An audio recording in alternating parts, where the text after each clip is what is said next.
reinforcements to the field, trying to figure out what's going on. And this is also around the time that Abner Doubleday, as a precautionary measure, his words, builds the barricade of rails, or has the barricade, he's not out there building barricade, has the barricade of rails built on the west side of the seminary grounds. At this point, Doubleday figures that there's probably going to be a retreat from McPherson Ridge. We need somewhere where we can fight before falling back through town. And of course, that becomes important because Rowley and Biddle's men are fighting behind that.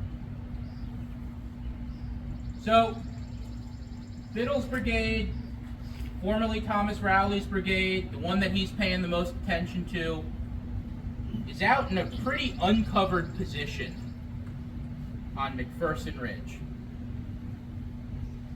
And they're receiving artillery fire from the west, from Hers Ridge, and then as Robert Rhodes' Confederates appear on Oak Hill, Biddle's men begin receiving fire from them on their flank. And throughout the ensuing hours, you're going to see multiple changes. We don't even really know how many changes to position Biddle's brigade is going to undergo because there are so many different accounts. Jacob Slagle, who's on a staff officer, Doubleday's staff, says, I was sent across the field to change the position of General Rowley's troops. I moved them over, and as soon as I got back to General Doubleday sent me to return them to their former position. A lot of times we hear that it was a symptom of Rowley's inebriation that caused this movement. But here we see Jacob Slagle saying, no, this was ordered by Doubleday. And so I don't think that I think that it's not necessarily miscommunication, but they're responding to the exigencies that are appearing. And of course these men didn't like it. Rowley in his official report wrote, when the enemy were first observed advancing on their extreme right, they issued from a piece of woods extending north and south, a mile distant from the 1st Brigade. The brigade being then faced to the north, almost at right angles with its original position, a change of front of this part of the division was ordered and executed under a heavy fire. So we see at least 2. I've seen some accounts where there are 3, maybe even more. So we get up here to about 3 o'clock in the afternoon. And Robert E. Lee is on the field. Harry Heath is itching to get back into battle. And you see a Confederate advance from Hers Ridge to McPherson Ridge to try to dislodge these pesky Yankees west of town. And you can see on this map, here's the end of Biddle's line. Well, here's the end of the Confederate line. They are in a bad spot and they are going to get flanked. But it's not going to be for lack of lack of Rowley's courage that they are going to get flanked. Thomas Rowley rode down the 142nd Pennsylvania's line and yelled, "Here's for the old Keystone States. Stand up for the Keystone. The rebels are coming. Give it to them." Sort of think of Braveheart a little bit. He's riding up and down the line. Okay, so maybe a little bit. And at that time, Rowley comes back across the fields to the seminary and to confer with Doubleday. One of his officers says, when about halfway there, the general's horse stumbled, throwing his rider forward. Rowley falls off his horse for the first time coming across these fields. He does ride back. He is trying to rally his men. Rally his men. Try to say that. But of course, if you are looking at this, you know that there's very little chance. And so eventually, the First Corps line is pushed off McPherson Ridge, comes back to the barricade of rails in the Seminary, and waits. They all wait for the inevitable attack that's going to come by the next line of Confederates. That was good. I know, right?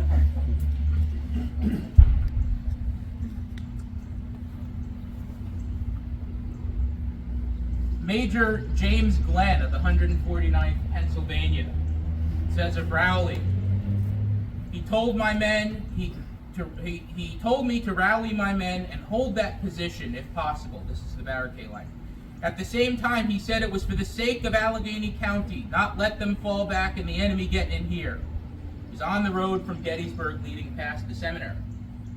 So what I want to illustrate with some of these quotes is that Rowley seems to be trying to get his men excited. He wants to get his men to stay. He's trying to influence them. So certainly, I don't think you could accuse him of cowardice.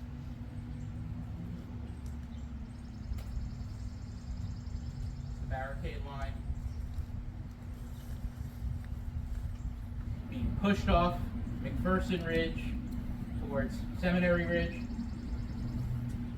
And here is the barricade of rails fight. This is the 151st Pennsylvania Chapman-Biddle's Brigade, Rowley's division, fighting at that barricade of rails. This is a painting drawn by Dale Gallen. We have it in the museum.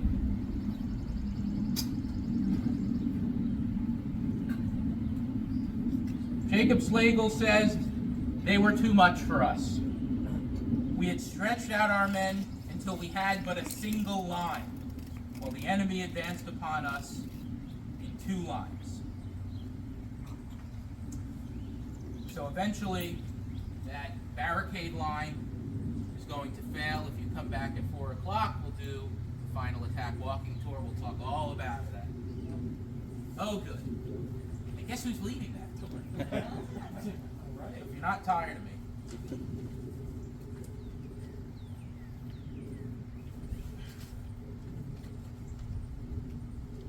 So, the men of the First Corps begin to retreat back into Gettysburg, back through the streets of Gettysburg.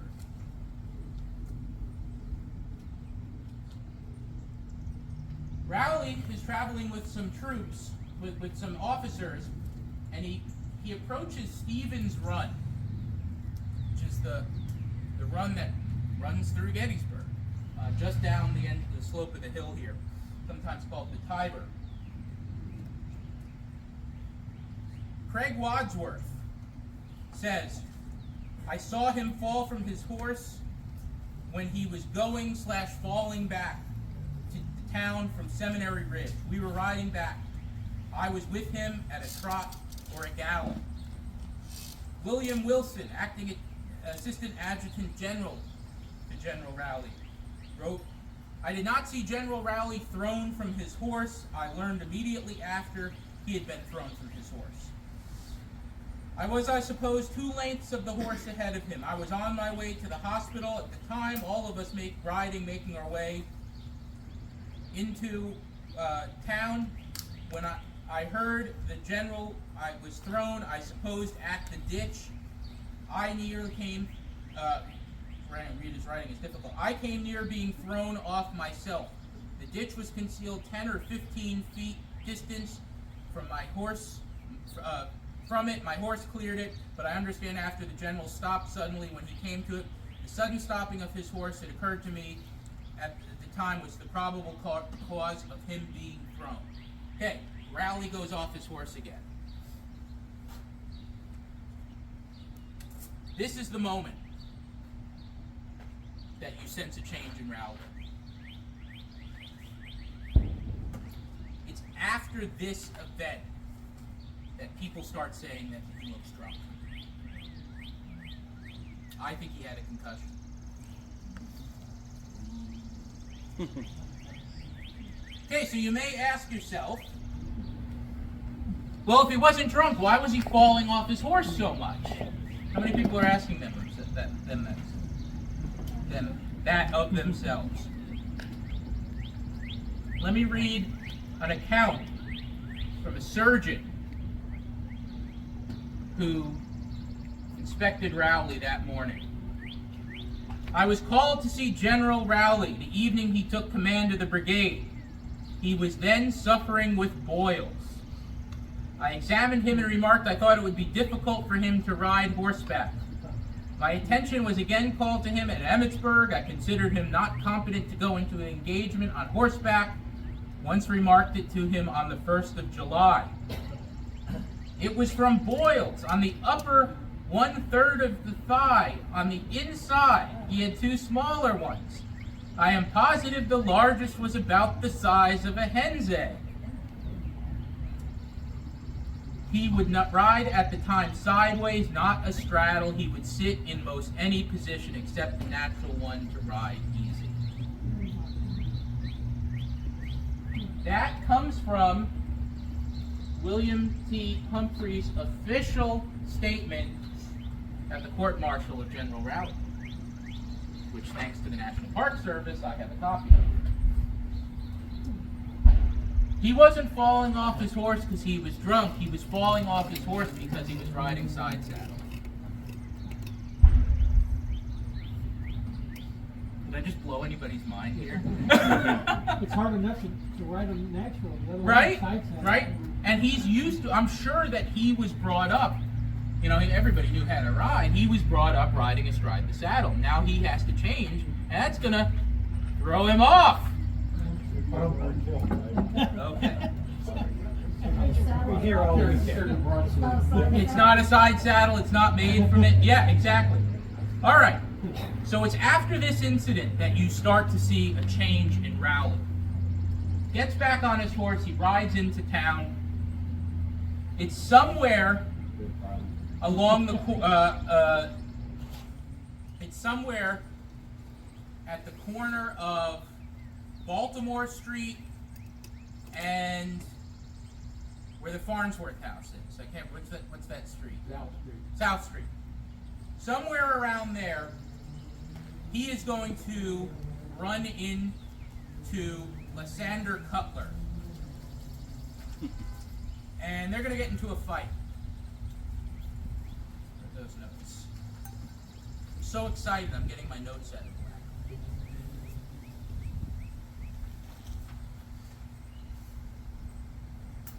Hang on.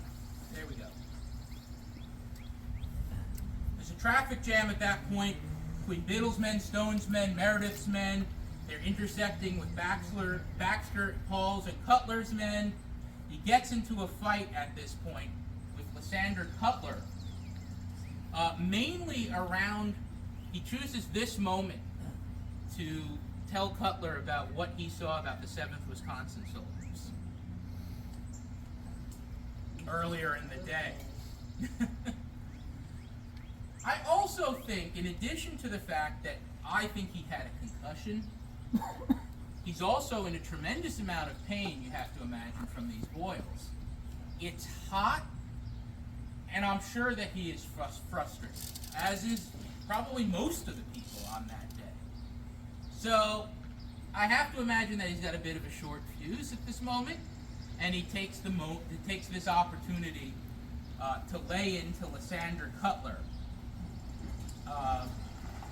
Cutler's going to be the one that brings the charges, or writes the charges up during the court-martial. They move on to Seminary. Oh, I'm making the same mistake that they were doing. Cemetery Hill. And he runs into Charles Wainwright. And it's at this point that Rowley claims to command the First Corps. And he starts positioning men that are not in his division. General Rowley claimed to command the Corps, Doubleday wrote, under the impression that I took General Reynolds' place as the wing commander. And so you have this man who I probably people don't even really know exactly who he is. And he's positioning soldiers outside his division, he's countermanding orders, and he's causing all sorts of trouble. Well, Rufus Dawes of the 6th Wisconsin comes up, and this is a quote from Disgrace at Gettysburg. Colonel Dawes, Raleigh had become positively insane. He was raving and storming, giving wild and crazy orders. To Rogers' extreme, it seemed that Raleigh, in great excitement, had lost his own 3rd Division and was giving General Wadsworth's troops contradictory orders, calling them cowards. Concluding that Raleigh's conduct was so unbecoming a division commander and unfortunately stimulated with poor commissary. Rogers did not hesitate to arrest this crazy officer on his own responsibility and called upon Colonel Dawes to execute the order with the bayonets of the 6th Wisconsin. So Raleigh is arrested. Doesn't last too long, though. Many people say, well, he sobered up overnight, and he was back in command the next day. But almost immediately after the Battle of Gettysburg, he leaves the army and returns to Pittsburgh for medical reasons. And some people have looked at that and said that it had to do with the drunkenness, really had to do with those boils. He was really of no use.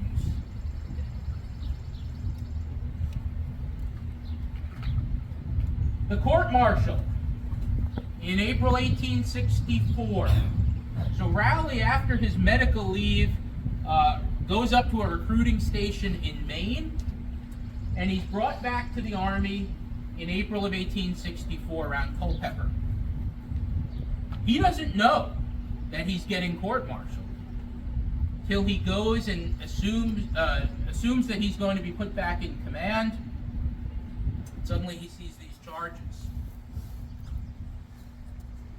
The charges are drunkenness on duty on the battlefield, conduct to the prejudice of good order and military discipline, conduct unbecoming an officer and a gentleman, and disobedience of orders. The charges are written up by Cutler, but brought against Raleigh by George Meade.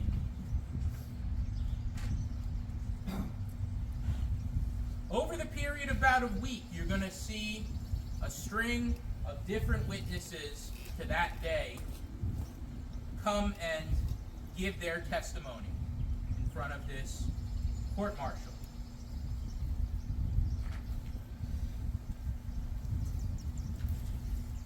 Five out of the 13 witnesses that come say they think he was drunk. There's only one person that outright says that he was drunk. And that's Craig Wadsworth. I saw him 5 or 6 times during the day. Not certain to the times of day. About 12 o'clock, I think he was drunk when I saw him last. I saw him fall from his horse. At the time he fell from his horse, he was intoxicated. That's the only time that you hear somebody say, not use the qualifier, I assume, things like that. 8 out of the 13 witnesses, my math is correct, say that he was sober. Now what's interesting is all of the people that say he was sober are people that saw him multiple times during the day. The people that say he was drunk only see him after the retreat, after that second fall from his horse. So, Lysander Cutler, who's the one that writes these charges up, says, I never met General Raleigh but once before this. When I saw him that day, I considered him drunk from his appearance and conversation. It was considerable of an effort to keep him in his saddle. Not surprised, given his... Butler also says it might be 20 or 30 minutes after the fighting, after we left Seminary Ridge and were moving toward Cemetery Hill when this occurred, when I saw him. I have no knowledge of anything that occurred before. Thomas Miller, the 55th Ohio. In my opinion, he was drunk on that day between 3 and 4 p.m. General Rowley appeared very excited. His pretensions to command all the troops within his reach, his general appearance, language, and action, his manner of riding about and waving his sword, speaking to everyone he saw, and every person over whom he had no command. Well, we've already established that I think he's an enthusiastic guy already, from riding up and down the line, saying men should fight for the old Keystone State. The one damning piece of evidence that he is drunk comes from after Doubleday. He says in the court-martial proceedings, I think General Rowley was somewhat under the influence of alcohol. And he thinks that because his face was very red and he enunciated slowly. But Doubleday also says, at that time, I considered him capable of doing his duty properly. And he also says, my opinion of General Rowley's unfitness to command is based on the representation of others' sins. So does Doubleday actually think that he is drunk that day? It's hard to say. Or did other people say to him later on, well, you saw Rowley, you saw his face was red, you saw that he was speaking slowly. Don't you think he was drunk? The men that see him during the day, as I said, are the ones that attest to his sobriety. Frank Powell, the 142nd Pennsylvania, I saw the general at 5 different times that day. He always appeared cool and determined, and if I can judge what a sober man is, I would suppose him sober. I saw nothing to the contrary.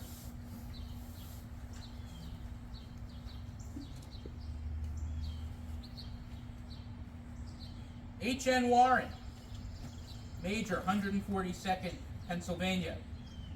Saw him 4 times.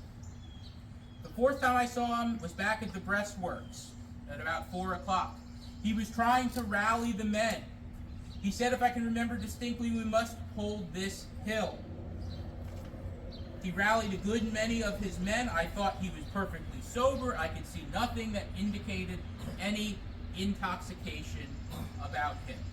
And I think he was fit to command his division. Ultimately, the court-martial finds him guilty. Given all of this circumstantial evidence, he is convicted. He is sentenced to be cashiered from the army. Eventually, though, it's overturned by Edwin Stanton and Abraham Lincoln. So the conviction is overturned.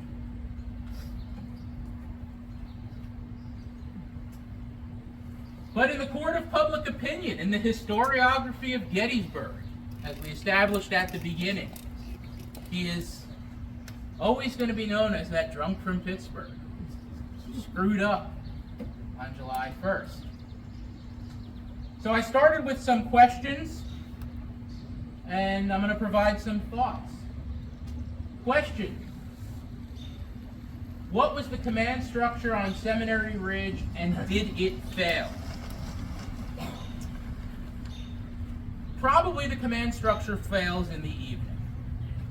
When you get back to Cemetery Hill, there seems to be a lot of miscommunication and craziness on the night of July 1st. Doubleday seems to have a good handle on Rowley. There is that constant movement that we talked about, but we saw that it was not Rowley necessarily making that movement on his own accord, but being ordered to do so by his commanding officer. But once you get back to Cemetery Hill and they're trying to place troops and people aren't necessarily sure who's in command, I think that that's when the command structure fails. Rowley is also commanding a small brigade, which he should have been used to commanding that number of men. he is commanding probably about 1,300 men, if you just look at Biddle's brigade. Remove the 151st Pennsylvania, which was sent back here to the Seminary in reserve, and you have him commanding about 886 men, which is smaller than a regiment. So I think Rowley was capable of commanding the men that were under his command. If the command structure did fail, were Rowley and others victims of this failure? I go back to the line allegedly Pickett said, well, I think the Yankees had something to do with it. Well, in this case, I think the rebels had something to do with it. The McPherson Ridge Line, the Seminary Ridge Line, fighting west and north of Gettysburg on July 1st, was untenable, ultimately. Jacob Slagle, the staff officer from Abner Doubleday, reports in a 19-page letter that men all along the line, commanders all along the line, are asking for more men to plug holes. They were trying to cover too much of a distance with too few men. Rowley himself reports the disparity of the contending forces. I think once Jubal Early arrives on the field along the Harrisburg Road, it's going to tip the scales. So I don't think that they were necessarily victims of the command structure failure. I think that they were trying to do too much with too little. I don't think that if you had a great general, it still would have been a struggle. Did the challenges of July 1st exceed the physical stamina and military skill of Rowley and others? It's a hot day. Jacob Slagle writes, when we got to Cemetery Hill, it was a pitiable sight. The tired, worn-out remnants of our five regiments who had gone so proudly into the field in the morning were collecting together, and when all was told, what a miserable remnant. Rowley is, as I said, close to 50 years old. He's suffering from boils. Who knows if he is suffering from heat stroke, as the author of Disgrace at Gettysburg suggests. But I really think that there's something in that second fall from his horse that alters his consciousness. And if you look at the symptoms of a concussion, according to the Mayo Clinic, confusion, dizziness, slurred speech, delayed response to questions, dazed appearance, forgetfulness. And the people that are seeing him are using their worldly experience to try to determine what's going on. Now, everybody probably in the Army had seen a drunk person at one time or another. How many people have seen somebody who is in the effects of a concussion? Probably looks a little bit like they're drunk. So I think that if there's anything that exceeded the physical stamina, that's what it is. If the challenges of July 1st exceeded the physical stamina of Rowley and others, what kept the Army of the Potomac in a position west of town for nearly 7 hours? It was what they were trained to do. It was what they were ordered to do. Doubleday had taken those precautions to build the barricade of rails. They were following through on what Buford had started, what Reynolds had started, to defend the road network and the high ground south of Gettysburg. And what the first day does accomplish is setting up what's going to happen the next 2 days of battle with the Army of the Potomac in an advantageous position. When I went and I gave this talk in Carnegie 2.5 months ago, I went to Allegheny Cemetery. So I wanted to see, when I go on vacation, I go to cemeteries. Doesn't everybody do that? Probably this crowd, it's not, probably this crowd, it's not funny. Oh, my mother's calling me, sorry. You go to Allegheny Cemetery, you see Alexander Hayes graves. Huge, ostentatious grave. Not saying he doesn't deserve it. Big eagle on top. Certainly deserved it. You go to find Rowley's grave, it's a stone. About yay big, maybe half a foot off the ground. You really, really, really have to want to find Thomas Rowley's grave. And the 45 minutes I spent in that cemetery will attest to the fact that I wanted to find Thomas Rowley's grave. I think he's unjustly considered by history. I think that he did his job here. I think he did it well. I think that he is a victim of physical circumstances, and I think that we need to reconsider what he suffered from and maybe return him to more of a position in the pantheon of commanders on July 1st. So thank you.